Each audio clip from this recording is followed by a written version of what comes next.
Well, I've taken my own advice. In a time of destruction, create something. And I've been repotting on all my little trees that I've grown. Well, I say all, these are just some of them. When you grow trees, or when I grow trees, I start off with the tiny little seed or the little sapling, usually just a couple of inches high, if that. So they're put into small pots because they can't cope with big pots. You've got to put them into a small pot to start with. Then you will pot them on into a bigger pot and, if need be, pot them on again into an even bigger pot. So the size of these pots, I think they're called 2-litre pots, and they would take the trees up maybe for another year or so. If they're still here next year, which I doubt they will be, because I'm going to be, like I said before, getting some more land and continuing my woodland planting. But if they are still here next year, then they will need even bigger pots. But yeah, healthy trees. Healthy, happy trees. More to come.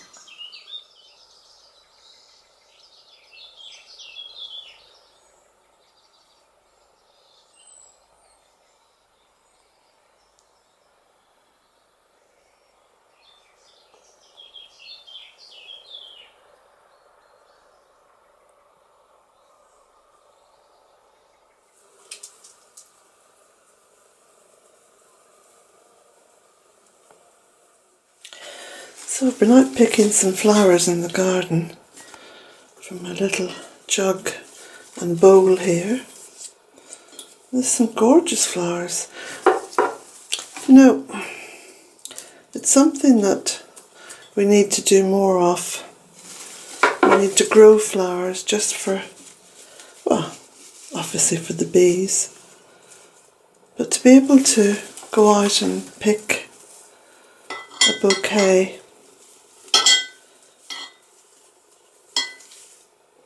and bring it into the cottage, into the home, and make something beautiful. Bring something from outdoors in. I love that. These are the Shasta daisies. This is the yellow loosestrife, and some of these Shasta daisies are gorgeous actually. They're really big and lush. This is fennel, and the fennel is just beginning to flower. The lovely thing about fennel, when you put it into a bouquet like this, is it lends a beautiful coconut fragrance. As the bouquet begins to die back, you get this lovely scent of fennel in the form of a coconut scent. Don't know why it goes coconut scented. Now this here is Cotoneaster. Put that in at the back, I think. And then, oh, pop that in there. I don't like anything too formal. I like it to look quite natural. This is Lady's Mantle here. So I'm going to poke that in there at the front and just let it hang out a little bit. Some more of this gorgeous yellow loosestrife. And this one here, I'm not too sure the name of this one.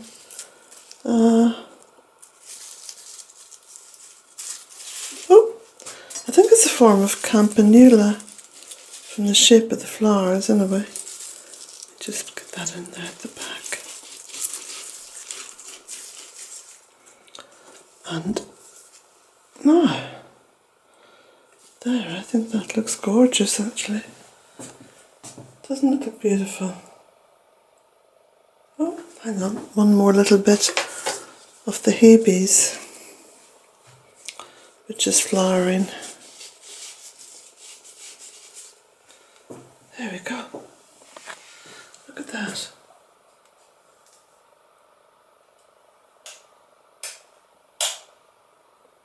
Beautiful.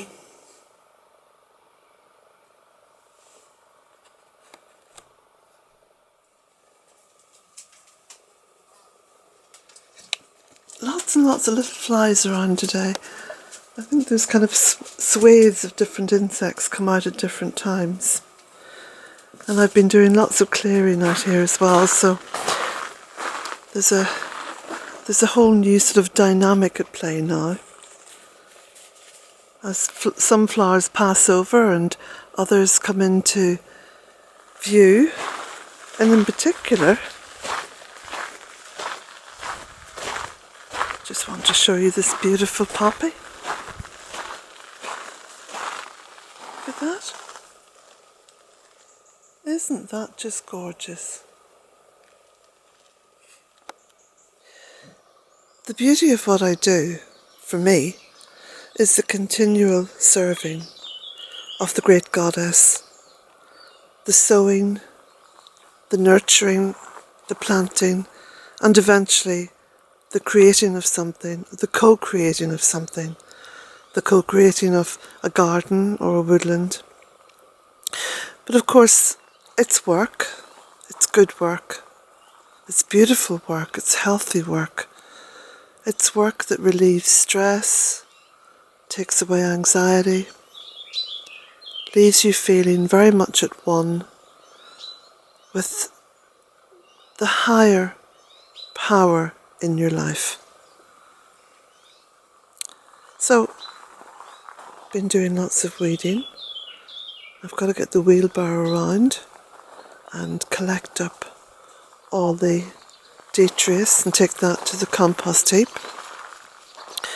And of course, I've been feeding the plants as well. Feeding the plants is very simple because I have compost.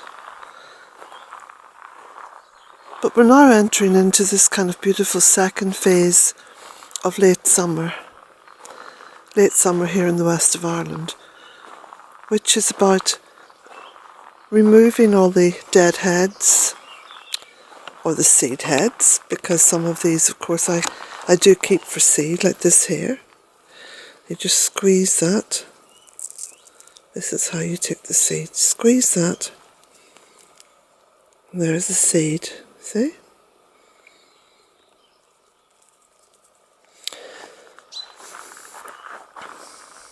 So you can see this bed here, this rustic bed, is going to need a bit of a tidy up. I've made a start on this one over here, and you can see the difference now. You can see other plants coming through. And towards Lunasa, this is the differing colours that you get. You begin to get more mellow colours, more sort of autumny colours coming through.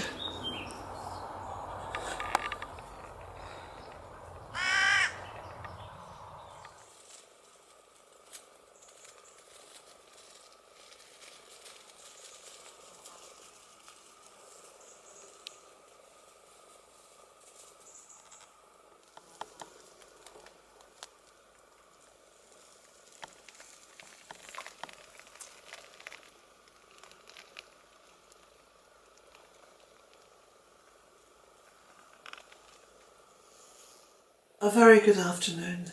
Today's Saturday, and although it's a grey day and there's been a little bit of drizzle, mostly mizzle, it's a beautiful day.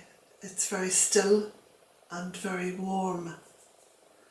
And I've been out and about with Jack and in the gardens, but mostly today I've been potting on trees. I'm very happy doing so because trees, of course,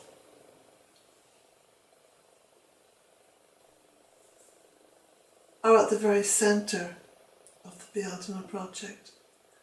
And it was what I came to Ireland to do, to plant trees. I never thought that it would take up so much of my life. I couldn't have imagined it would be 17 years, but of course it is.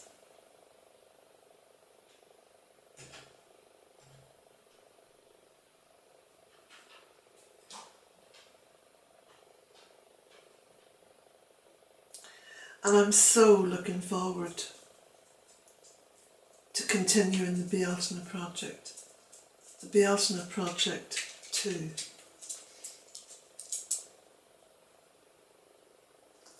Now over the years it hasn't been easy being on social media, and for most of that time I haven't even shown my face, because social media can be a very unkind place, and there's lots of, some people would call them unhappy, but I wouldn't call them unhappy people. I would call them downright nasty people who go out of their way to make life for someone like me on social media, a woman, an opinionated woman, a woman of a certain age, a woman living on her own, to make life for me very difficult.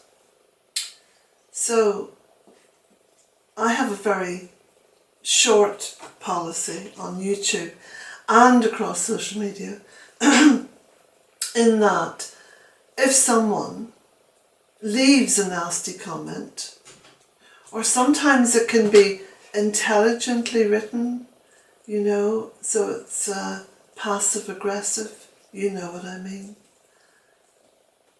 I just ban them. I open the door to cyberspace and boot them out.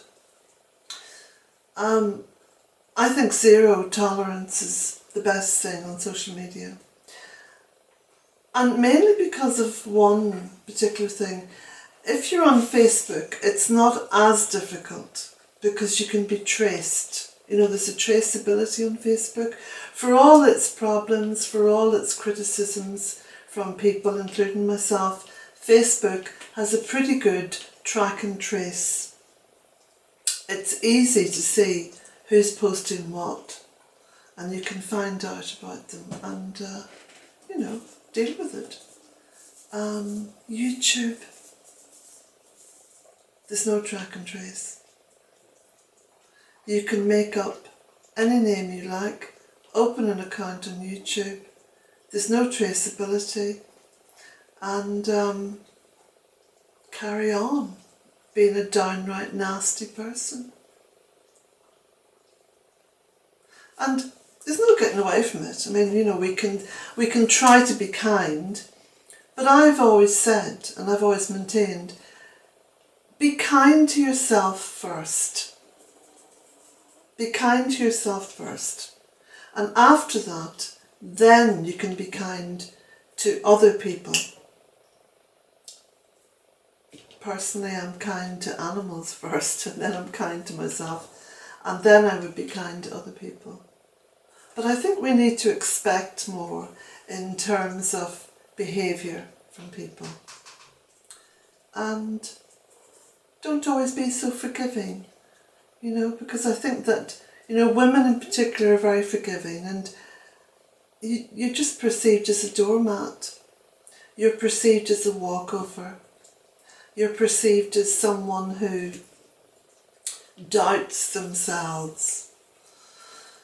And following the goddess culture and being what I consider to be a Celtic pagan, in that I follow the Celtic wheel of the year, and I honour my ancestors, and I honour what I believe my ancestors honoured, which is the earth, nature, the water, the air, the sky, the night sky, the day sky, the trees, the rocks, everything that is what this beautiful earth is made up of. And there's no point in trying to honour the great goddess when you are just seen as a weak person, a walkover. And I'm sad that society perceives good people like that. But that's invariably the case. I've lived on this planet now for 65 years, or should I say I've lived with this planet for 65 years. And human nature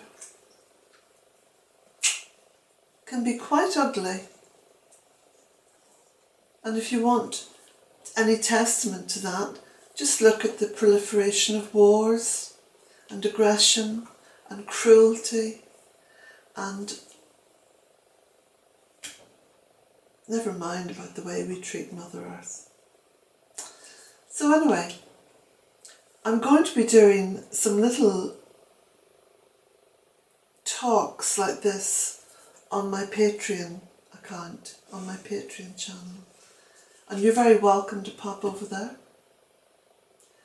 And although there's different tiers, everybody gets what I put up on Patreon. There's no differentiation between what you choose to contribute. So, blessings to you all. There's a little fly in here.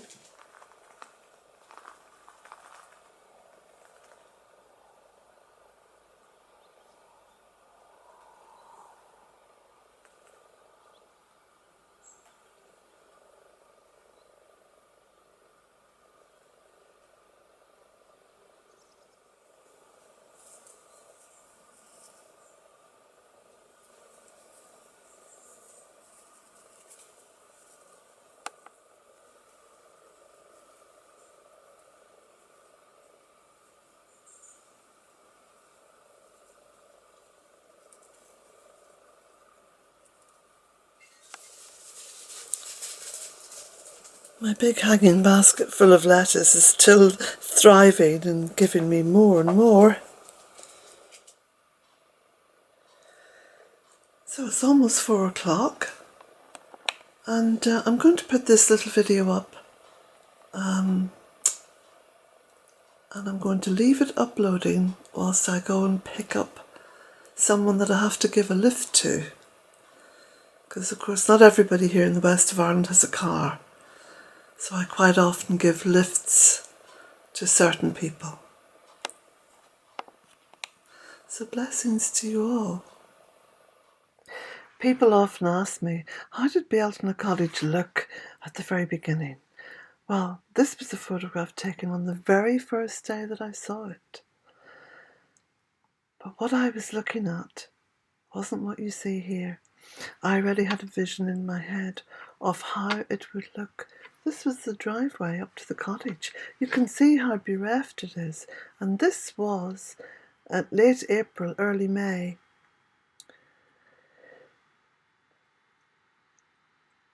Sad and all alone, abandoned almost. But not for long. Because magic happens when you start to work with Mother Earth. Did you know that? You unleash the magic by planting. You can support Bealtaine Cottage and the work I do across social media by buying any one of my books. That's the first one, A Cottage in 3 Acres. That tells the story of how Bealtaine Cottage came into being.